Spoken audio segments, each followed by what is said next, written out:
भारत में जातिवाद की गंभीर समस्या पर बात करने के लिए खड़ी है। ये एक ऐसी सामाजिक बुराई है जो सदियों से हमारे समाज को खोखला करती आ रही है। और दुख की बात यह है कि आज भी विभिन्न रूपों में हमारे देश के कई हिस्सों में मौजूद है। जाति कोई नया शब्द नहीं है, ये हमारे इतिहास और संस्कृति में गहराई से बसा हुआ है, जिसने लोगों को उनके जन्म के आधार पर उच्च और निम्न श्रेणियों में विभाजित किया है। ये विभाजन सिर्फ सामाजिक स्थिति तक सीमित नहीं रहा, बल्कि इसने लोगों को अवसरों, अधिकारों और यहाँ तक कि मानवीय गरिमा को भी प्रभावित किया है। वर्तमान परिदृश्य और प्रभाव आज जबकि हम 21वीं सदी में हैं और खुद को एक आधुनिक समाज मानते हैं, जातिवाद अभी भी हमारे देश के कई राज्यों में किसी न किसी रूप में जीवित है।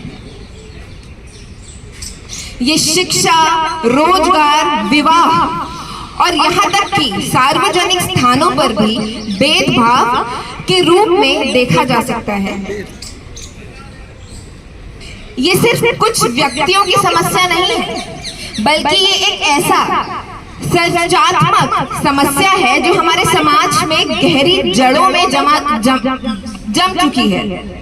इसके कारण प्रतिभा का नुकसान होता है, असमानता बढ़ती है और सबसे महत्वपूर्ण बात, ये हमारे देश की एकता और अखंडता को कमजोर करती जा रही है। जब समाज का एक बड़ा हिस्सा भेदभाव और अन्याय का सामना करता है, तो हम एक मजबूत और समृद्ध राष्ट्र का निर्माण कैसे कर सकते हैं? सही बात है।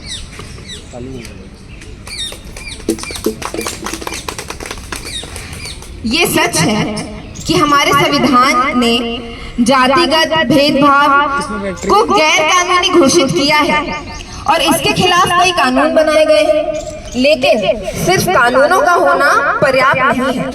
हमें अपनी मानसिकता को बदलना ही होगा। हमें अपने बच्चों को समानता और सम्मान का पाठ पढ़ाना होगा। हमें शिक्षा को बढ़ावा देना होगा और जातिगत रूढ़ियों को तोड़ने में सबसे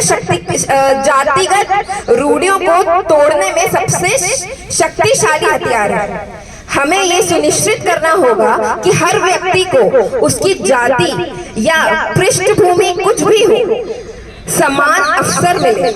हमें उन आवाजों को सुनना होगा जो जातिगत उत्पीड़न का शिकार हुए हैं और उनके लिए न्याय सुनिश्चित करना ही होगा।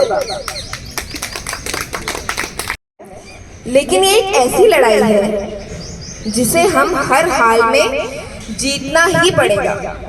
ये हमारी सामूहिक जिम्मेदारी है कि हम एक ऐसे भारत का निर्माण करें जहां हर व्यक्ति को उसकी योग्यता और चरित्र के आधार पर आंका जाए, ना कि उसे जन्म के अधिकार पर आंका जाए। आइए हम सब मिलकर एक ऐसे समाज का सपना देखें और उसे साकार करने के लिए काम करें जहां समानता, न्याय और मानवीय गरिमा सर्वोच्च हो।